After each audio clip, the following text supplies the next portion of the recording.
So, ayun na nga guys, magta-travel kami to Pakistan. Ito ay ipa-finalize ko pa yung mga over baggage.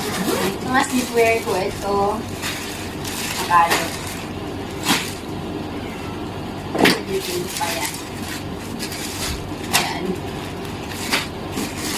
Lalagyan ko na siya ng kung anong araw ko gusto ko. Ayan. Ayan. Ito, hindi ko na ito dadalhin. Hindi ko na yan kailangan. Magbabalik pa. Naging nakasave siya. Bumili ako ng case kasi kailangan ko daw mag-case. Hindi siya alam. Ayan. Babalutin ko pa ito. Ang ganda nito. Mura pati. Ayan lang. Pagka gabi na, labas sa hotel, nasuot na. Lalabhan ko pa. Babalutin ko pa ng mga ganito. So, pamigay ko sa mga kids. Alam daw kasi mga nagbebenta, nangihingi. So, ito na lang ipapamigay ko. Sa mga girls, yung mga beads, gagawing bracelet, necklace, sing-sing. Matutuwa sila. Nakasave kasi ito sa amin, binili ko. Ayan. So, pamigay ko siya sa daan. That's it, guys. Uy, buti din nabasa. Nalagay ko na pala ito dito. Pag-itake ako ng pong-pong ulit ang ito kong gawa. Abangan nyo yung aking update sa aming travel, 1 week travel. See you sa Pakistan. After ng how many nights na hindi ako makatulog, finally ito na at mangyayari na yung travel na talagang excited na excited ako dito.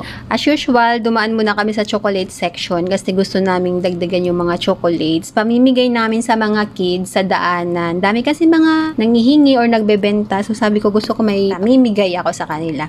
Do meron na akong pinamili so nagdagdag lang siya. After naming mamili, dito na kami sa lounge section. Alam nyo, nakikasabit lang talaga ako palagi. Meron kasi siyang parang membership. Yeah. Kasi bayad na yung sa kanya lang. Basta, di ko alam kung anong parang subscription or what. Ako lang talaga yung laging binabayaran niya every time. So, na-experience ko lang din tong mga ganitong ganap kapag kakasama ko siyang mag-travel. Meron pala to sa baba, pero mas pinili namin dito sa taas kasi maganda yung ambience tsaka yung view sa labas makikita nyo. Kaya lang yung kuha ko dito ng mga videos is parang against the lights, so merong mga parang dark na pagre-record. So, bear with me. Bear with me. Itong rice pala yung pinili namin. Pulaw rice ang tawag dito. Tapos pinarisan namin ng beef. Yung kanilang beef is parang like, ano ba tawag? Beef steak? Hindi ko alam kung anong klase ito.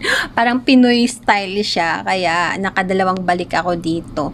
Then ito yung mga juice. Maraming mga options ng food. Talagang hindi tipid kung mukbang talaga yung hanap mo. Pero ako, just enough, mabusog lang. Dito kami pumwesto sa side na to. Maganda yung ambience kasi dito. May pa-fountain. Pero parang hindi ko na yata nakuhanan. Kasi busy na akong kumain. Food is life. So, ito nga, kukwentuhan ko kayo kung paano nangyari itong travel namin. Last month, yung mga kasagsagan ng mga lungkot-lungkutan days ko. Kasi yun talaga yung time na, ewan mo ba ba't sunod-sunod yung mga ganap nun? Especially yung nangyari kay Rene. So, emotionally down talaga ako. Hindi naman ako pwede mag-emote-emote sa kanya. Pero one day, hindi ko na talaga natiis. Sabi ko, alam mo, nalulungkot ako kasi merong namatay taga sa amin, sa bansa namin. Pero hindi ko siya personally kilala, ganyan-ganyan. Basta kinuwento ko lang, gusto ko lang. And then, ignore lang siya sa part na yun. No? Hindi naman talaga siya makaka-relate kasi. And then, after few days, sabi niya, how about travel going to ganito? Sabi niya. Sabi ko, oh, sige. Alam mo niyo naman ako, for the go. Basta pag-travel. Wala tayong atras dyan. Kaso, nung time na yon nasa UK pa siya. Itong partner ko, kahit malayo yan, talagang distance doesn't matter kapag may gusto siyang gawin. Hindi ko alam, nagpa-appoint nagpa-set siya ng appointment sa isang agency. Yun kasi yung trusted agency niya pala. Binigyan ng ticket, everything. Basta, pag meron siyang mga pinapagawa in terms of travel. So, sabi niya, pumunta ka sa Pakistan Embassy sa ganitong oras, tapos magdala ka ng requirements. So, sinubmit niya din yung mga requirements sa part niya kasi siya nga yung pinaka-sponsor ko. Then, nag-report ako doon for interview kasi before, wala naman talagang interview. Online application lang and then, yun na, marirelease na yung visa after 2 days, ganyan, 1 or 2 days. Mabilis lang. Kaya lang this time, nagra-random interview sila sa mga pumupunta doon.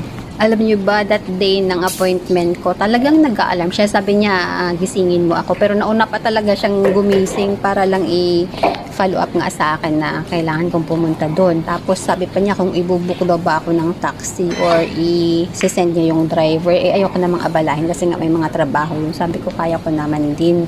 At saka parang may idea na ako kung saan yun. At madali lang din naman. Kaya pala last time, dinaan niya ako doon. Ikot-ikot siya. So familiar sa yun pala yung purpose no. Napakatalino talaga. I didn't know if you were filming, Partner yeah? ko, advance mag-isip. So, ayun, nagiging successful naman. Waiting ako, like, after a day lang, yun. Sinend na sa akin sa WhatsApp ko na, yun nga, nakuha na yung visa. Ang bilis-bilis lang. While sa part naman niya, napaka-challenging kasi dumating siya dito ng July 2, madaling araw yun. Tapos, ang travel plan namin is July 8. So, meron lang siyang 6 days to process ng kanyang residence card at saka yung medical kasi nga, kailangan namin ma-renew, ma-expire siya ng 10. So, habang sa travel kami ma-expire. So, dapat renew na siya before leaving. So, meron lang siyang 6 days and in that period of 6 days, meron pang 2 days na weekend. So, hindi pwedeng mag-process ng mga kung ano-ano mga documents. So, from airport, wala talaga siyang pahinga. Diretso na siya sa typing office para makapag-appointment siya for medical. And then, after medical kasi, tsaka ka lang makapag-process ng renewal of your residence card. Thanks God naman, nakuha niya ng a day before ng flight. Ganun siya ka-close. As in like, technically 4 days lang talaga. Pre-process niya lahat-lahat yun. Ganun ka sobrang hectic ng kanyang schedule. Kaya talaga magkakasakit-sakit na siya sa dami ng ginawa niya sa buhay bago kami nag-travel. Nag-decide niya kaming bumili muna dito ng mga candies or gummies. Kasi wala kaming anything sa bag namin na parang mga tangata. Merong chocolates pero ayoko naman ng super sweets. Habang bumabiyahe at least merong yung papatanggal hilo or umay, ganun. Dito, finally, waiting na kami for boarding kasi nga, delayed siya ng 30 minutes ba yata yun? Delayed yung airplane. Yan, relax muna. Tumawag ako sa nanay ko dito habang nag-aantay kami. Hindi niya kasi alam. That moment lang yata, or a day before, ko lang in-inform yung nanay ko. Wala nga ditong option ng beef or chicken. Isang menu lang meron dito. Pero in fairness, masarap tong chicken nila. आपको खुदा हाफिज कहते हैं शुक्रिया खुदा हाफिज Ladies and gentlemen, International Airport, the local time is 57 minutes past 6 and the temperature is 32 degrees Celsius. For your safety, please remain seated with seatbelt fastened. Thanks God, after like 3.5 hours ba, hindi ko nabilang. Advance kasi ng 1 hour yung time dito. Eto nga at nakalanding na kami. Pero ang tagal naming nagantay dito ng aming baggage. Pakatagal talaga. Sa labas pala ng airport, may mga nag-aabang na sa amin na mga, itong mga hombre. Yan, tingnan nyo yung video nila, meron pang araw. Sa delayed nga ng flight namin, plus take time pa talaga yung pag-receive namin ng aming luggage. So, siguro, di ko alam kung ilang oras din yung abang-abang nila dun. Di ko nga alam na may pag ganito palang pakulo yung partner ko. So, nagulat ako nung inabutan ako ng flowers sa airport. As in, shock talaga. Wow, shock. Paano yung shock? So, sila yung nagiging parang security namin going to hotel. Hanggang hotel yan, 2 car, convoy namin sa likod, plus yung isa nag-drive sa amin. So, sila din yung nagdala ng aming luggage. May pag-ganun na mga pakulo. Sa isip-isip ko nga, ganito siguro yung pakiramdam ng mga celebrities kapag nire-receive sila sa isang lugar, yung mga binivisit nila, yung mga politician, ganun. Pero hindi ko pinapangarap maging politiko. Ay, Diyos ko. It's my pet peeve. So, before pa tayo mapunta sa hate, dito lang tayo sa good vibes. So, ayun nga, sila yung nagdala sa amin hanggang sa hotel. Lahat. Basta, feeling ko talaga first lady ako that moment. So, hindi na ako nakapag-vlog sa part ko kasi nga may nagvi-video naman. So, sabi ko kukuhanin ko na lang yung copy. So, ayan yung copy. Pa-portrait siya. Hindi siya pa-landscape. So, pagtsagaan nyo na. Pagkatapos naming masettle yung mga gamit namin, gusto niya sana pumunta sa mall kasi malapit lang. Like 5 minutes walk. Kaso hindi namin alam yung way. Naglakad-lakad kami. Medyo malayo na. Hindi ko alam kung ano yung mga napagdaanan namin. Pero makahoy naman siya. At hindi naman mainit that time kasi nga gabi. Super takong-takong pa ako nun. Yun yung mall na napuntahan namin last time before ako mag-flight back to Oman. Kaya lang, hindi namin alam yung shortcut. So, nag-decide kaming mag-ganyan-ganyan. Gusto niya doon mag-dinner. So, ang ginawa namin, ayan, nag-aura-aura na lang ako dyan. Dahil takip silim na nga kaming dumating sa Islamabad, hindi na talaga caring bumiyahe pa para maggala-gala. So, ang plano lang talaga ng partner ko is mag-rest kami overnight, then the following day na kami mag-start ng gala. Nagpa-room service na nga lang kami ng food for dinner kasi hindi na namin bet magtambay doon sa dining.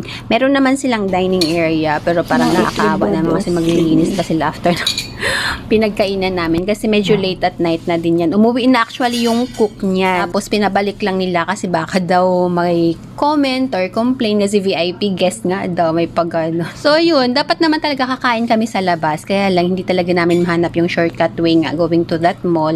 So nag-decide na lang kaming sa room na lang kumain. Ang in-order ko dito ay noodles. Sa partner ko naman ay soup at saka fries. Nakalagay sa menu nila, parang good for one person lang, single order. Pero pagdating talaga ng food, good for 2 to 3 person, as in ang dami.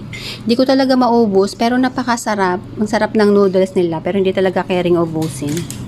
Siyempre, before bedtime, kailangan nating maglinis ng mukha at talagang ready ako dyan. Nakarating ng Pakistan tong aking PRA soap. Kailangan nating magtanggal ng mga kung anik-anik na kumapit sa balat, especially sa mukha. Kasi nga, medyo matagal-tagal yung aming travel. So, kailangan ko talagang i-maintain ang aking balat.